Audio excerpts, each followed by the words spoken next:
Тэгэхээр Walt Disney Park-ийн хонглоор хүүхэд хулгайлагддаг байсан гэсэн үг үү? Гэтэ энэ хүний сүнс осол гарсан тэр үеэс хойш байна гэж Disneyland байгаа аригаас жинхэнэ хүний аригаас байсан гэсэн үг үү? Деборагийн сүнс үзэгдэж ханы наан цаагуур явж байгаа гэсэн аимшигтай тийм. Эцэст нь бид хамтдаа Disneyland-ийн аимшигтай нууцыг илрүүлж чадлаа. Та мэдхүү, энэ газар 1955 онд хамгийн анх нэгдэж байсан. Энд одоогоор нууц хонглоод дүүрэн бий. Хэн хүмүүс ярьдаг Disney-ийн толгой аимшигтай хүүхэлтэй мөн дээрсэн дотор хувцас хүртэл Disneyland дотор байдаг. Энэ бол Disneyland танд хизээж үзүүлэхийг хүсдэггүй маш аимшигтай нууцуд. За, hi guys, дараагийн мэтлэндээ тавтай морил. За, энэ удаагийн дугаар дээр хэвлээ яах вэ гэхээр бидний одоо хүүхд наснаас мөрөөдөж тоглохыг хүсдэг Disneyland Park-ийн аимшигтай нууцуудыг яг одоо хамтаа илрүүлэх болно. Бүр тэгээд ийм зүйл байх боломжтой мүү гэмээр бүр аимшигтай юмнууд Disneyland дотор байдаг юм байна. Хамтаа энэ цагт яг одоо хамтаа мэдэж авцгаая. Бичлэг гэхээс өмнө лайк дараагүй лайк дараа саботорхоо бити мартаарай. За хамтаа бичлэндээ орцгоё. За хамтаа эхний аимшигтай баримтанд орцгоё. Disneyland-ийн инээмсэглсэн эсвэл баяр хөөрийн цаана харанхуй нууцууд үргэлж нуугцаар байгаа гэлцдэг. Жишээлбэл бол яг одоо бидэнд харагдаж байгаа энэ аимшигтай хонгол.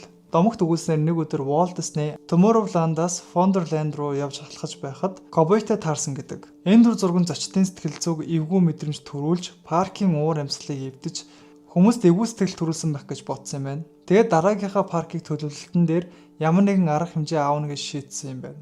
1971 онд Флоридад шинэ парк нэгдэхэд газрын доор 390 мянган хавтгай дөрвөлжин фунт талбайтай бүхий хонглын систем тухайд барьсан юм байна. Энэ хонглуудаар болохоор ажилчид болон олон нийтийн нүднээс далж шилжилт болон хувцлалтын дөрүүд нэг газраас нөгөө рүү чимээгүй шиг очиж хог ачих зэрэг үйл ажиллагаанд түгээмэл хэрэгэлдэг гинэ. Эдгээр хонгол зочдод хаалттай зөвхөн тусгай зөвшөөрөлтэй хүмүүс л ордог.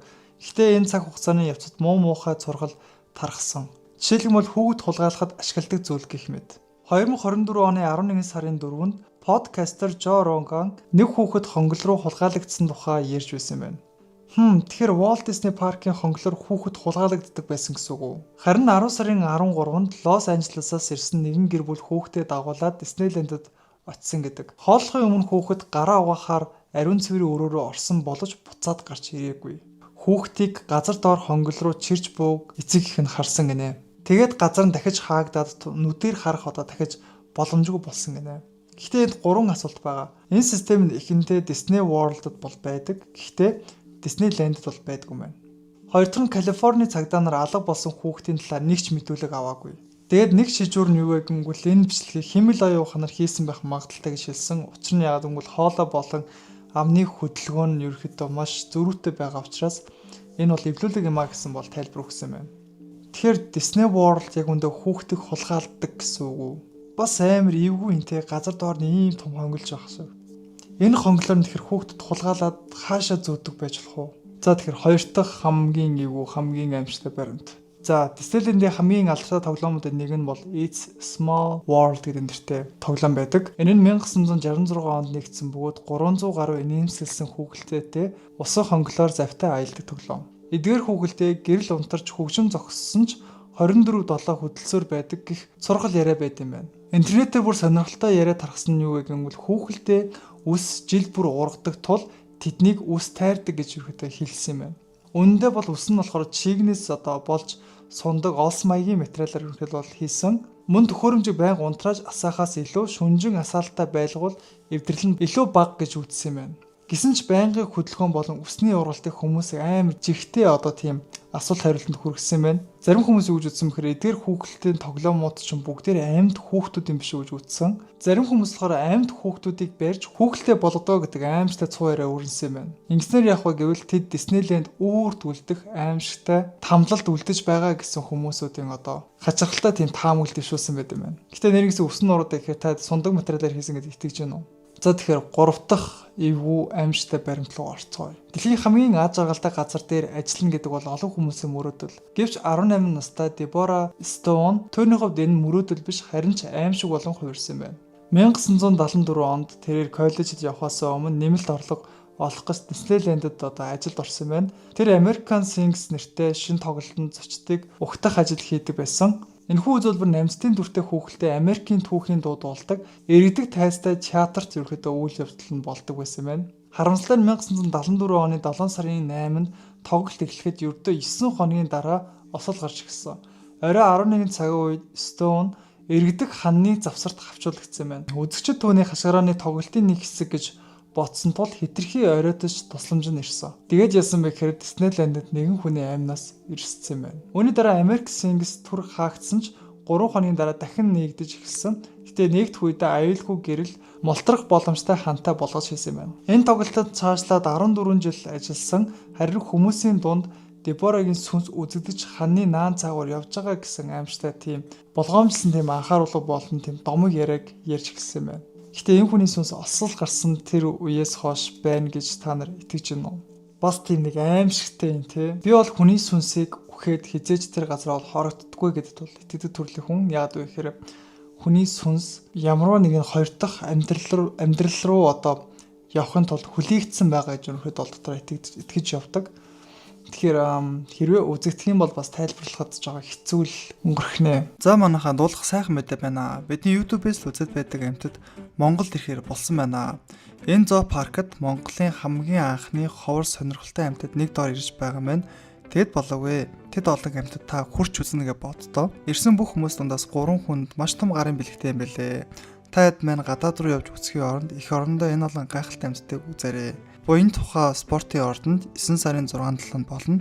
Тасалбарыг Shopee Segment, Tech Segment болон CUGS-ийн бүх салбараар худалдаж байгаа юм байлээ. Та хэд хайртай дотны хүмүүстэй хамт хүрэлцэн ирээрэй. За дараагийн эвгүй аимшигтай баримтлал орцгоё. 1967 онд нэгдсэн Pirates of the Caribbean гэдэг нэртэй тоглоом нь кино цовралд урам өгч аттракционы нэг болж хуурсан. Гэвч нээлттэй үеэр нэг асуудал тулгарсан. Аимшигтай харагдах арга яс хэрэгтэй болсон ч тухайн үеийн технологи бодит мэд хийгдсэн загвар гаргаж чадахгүй байсан.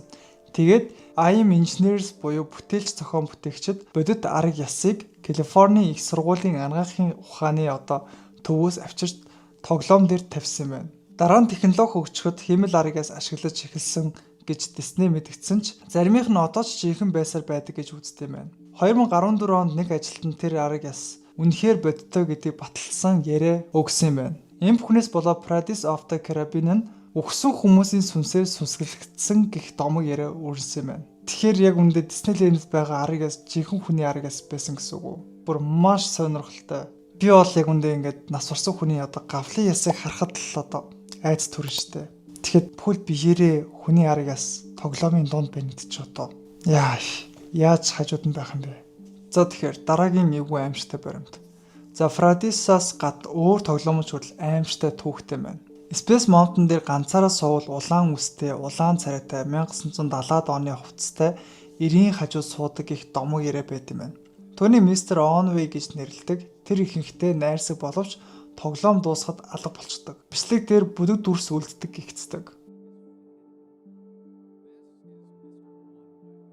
Дараагийн тоглоом Tower of the Terror дээр нэгэн хонглын үүрэгтэй ажилтан түүний сүнс тоглоомын хүйтэн болгох, гэрлийг аниучуулах гэх мэтчин зүйлийг хийдэг гихцдэг. Гэтэ эдгээр бичлэгүүдийг ихэнхдээ судлаачид тайлбарладаг. Mr. Onway бол зочдын тусгал байсан, харин Tower of the Terror-ын дүрс нь гэрлийн нөлөөнд гарсан зүгээр л нэг сүүдэр гэж тайлбарласан байна. Эхэндээ харахад жоо эвгүй зурмт юм тий.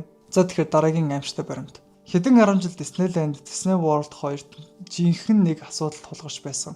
Хүмүүс хайртай хүнийхээ чандар буюу үнсийг нь тарах явдал байсан. Ялангуяа Haunted Mansion дээр ийм үйл явдал дор хаяж нэг удаа тохиолдсон юм байна. Зарим хүүхдийнхээ үнсийг тарааж дараа нь түүний сүнс тэндээ үүрд үлдсэн гэж зарим хүмүүс итгэж эхэлсэн байна. Гэвч Disney энэ үйл явдлыг хатуу хориглож эхэлсэн. Учир нь хууль бус төдийгүй том цэвэрлэгээ шаарддаг. Тоглоомыг хааж үнсийг сорж аваад шууд хог руу хийд юм байна. Харин үнс цацсан хүмүүсүүдийг паркаас хөөж заримыг нь бүр мөсөн хорд юм байна. Тэ манай монголчууд хэлдэг штэ. Өгсөн хүнээс биш, амьд хүнээс ай гэж. За тэгэхээр дараагийн Disneyland-ийн хамгийн аимшигтай баримт. За Disneyland-ийн New Orleans Square гэдэг нэртэй 33 хэсэг тоотой хаалга бол тэнд бол байдаг. Энэ бол Club 33 хэмээх маш үнэтэй зөвхөн тусгай гишүүд зориулсан нууц клубын орцсон байна. 1967 оны 5 дугаар сард анх нэгдсэн энэ клуб нь World VIP зочдтой дайлц цайлах зорилгоор байгуулсан. Гишүүд нь дараа л алгасаж өндөр зэрэглэлийн хоол идэж зарим төлбөрөөс чөлөөлөгддөг байсан. Гэхдээ эхний гишүүнжлийн хураамж нь $60,000. Жил бүрийн төлбөр нь болохоор $25,000. Elton John, Katy Perry, Tom Hanks зэрэг алдартай хүмүүс бол энд байнга зочилдог байсан. Гэтэ нэр нь ч гэсэн с сэжигтэй 33 гэдэг тоо нь нууцлаг байгууллагын тоо юм шиг санагддаг. Freemasons гэдэг нэртэй холбоотой. Эдгээр нийгэмлүүд нь бас дотор зэрэгтэй. Тэгээд хамгийн дээдлийн зэрэг нь болохоор 33 хүртэл бол байдаг.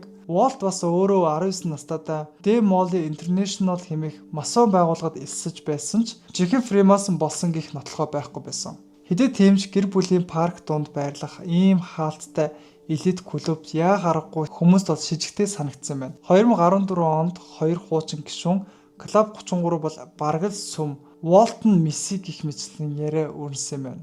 Гэтэ $60,000 төлж гишүүнжил аваад Disneyland-ийн клуб руу орно гэх юм бол яагаад ийм өндөр төлбөр авч байгаа юм бол бас дотор нас юу байгаа юм бол энэ бүр амар сонирхол татчихлаа. За тэгэхээр дараагийн баримт. Main Street Америкийн нэгдсэн улсыг анхааралтай харуул барилгуудын дээд давхаргууд хитрхи намхан харагдана. Энэ бол зориуд хийсэн хурамч дизайн. Нэг давхарт нь жинхэнэ хэмжээтэй, хоёр давхар нь 5.8 хэмжээтэй, дээд давхар нь ердөө л тал хэмжээтэй. Ингэснээр барилга өндөр мэт харагддаг. Мөн гудамж баг зэрэг дээшээ өргөгцснөөр Sleeping Beauty Castle илүү сүрлэг харагддаг. Үндэ уг цамхаг ердөө 77 фунт өндөртэй. Disney-гийн инженерүүд бүр Go Away Green гэх тусгай өнгө зохиосон юм байна. Энэ өнгө нь зочдын анхаарлыг хогинсаа болон хашаа зэрэг анхаарлыг төвлөрүүлэхгүй тулд ийм өнгийг албаар зохиосон юм байна. Тэгэхээр Disneyland ийм хуурамч дизайн байсан гэдгийг би бол мэдээгүй л явж ирсэн юм байна.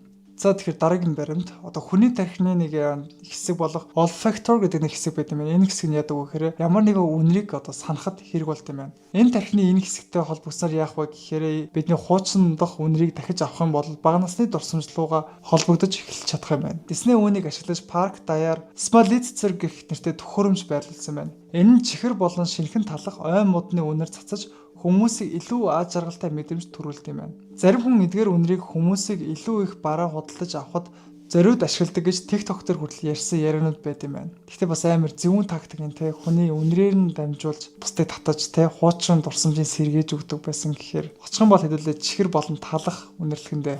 За тэгэхээр дараагийн баримт. 1999 оноос 2001 оны хооронд Mickey, Cinderella зэрэг дүрд хувирдаг ажилчид хамтран хэрэгэлдэг дотор өмд өмсдөг байсан байна. Өдөр дуусахад тэдгээрийг угаалга руу өгч маргааш нь өөр хүнд тарааж өгдөг байсан. Энэ цэвэрхэн биш байсан бөгөөд зарим ажилчид үнэртэй толботой хувцас хүртэл авч байсан гэдэг. Хамгийн аимшигт нь 3 тохиолдолд ажилчид бэлгийн замын хачиг мөн бусад жижиг сажиг өвчин тусаж байсан юм байна. Тэгээд яасан бэ гэхээр 2001 онд ажилчид тэмцэж эцэст нь өөрсдийн хувийн дотор өмдтэй болох эрхийг олж авсан юм байна. Нэрээ тэр олон хувцас дотор өмдүүдийг солиод өмсөд байвал өвчин дэгдэхээс өрөөдөө сонголтгүй үстэй тий. Бас хараагүй сонирхолтой үнцгүй шүү тий.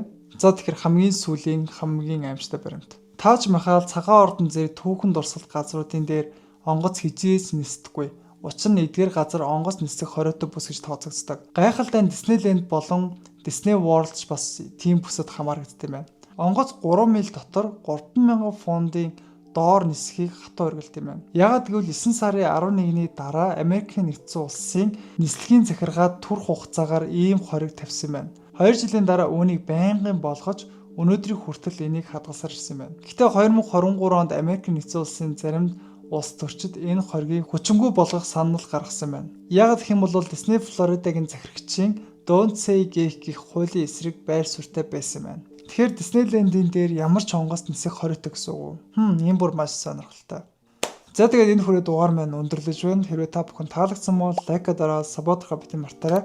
За дараа нь ямар төрлийн контент үзэх хүсэж байна та манай комментс дээр бас бичиж үлдээхээ битэн мартаарай. За яг миний хоолой жоохон эвгүй болсон байна. Гэтэ энэ хүртэл үзэж дууссан та бүхэндээ маш баярлалаа. Тэгээ хэрвээ үзэж дууссан бол комментс дээр дуусаа гэж бас бичиж үлдээхээ битэн мартаарай. Тэгээ хинхэн үзэж дуусныг би бас харах болно шүү. Тэгээд дараагийн контентоор уулзцгаая. Өнөөдөр бичлэгний төгсгөл би маш сонирхолтой хэсгүүдийг оруулж өгдөг. Та хэд минь анзаараагүй байж магадгүй. Тэгээд үзээрэй. Бүгд хайртай шүү. Деборагийн сүнс үзэгдэж ханы наан цаагуур явж байгаа гэсэн аимшигтай тийм болгоомжлсон тийм анхааруулга болон тийм домог яриаг ярьж эхэлсэн байна. Сая ихтэй миний камер өөр хөдөлсөн үү?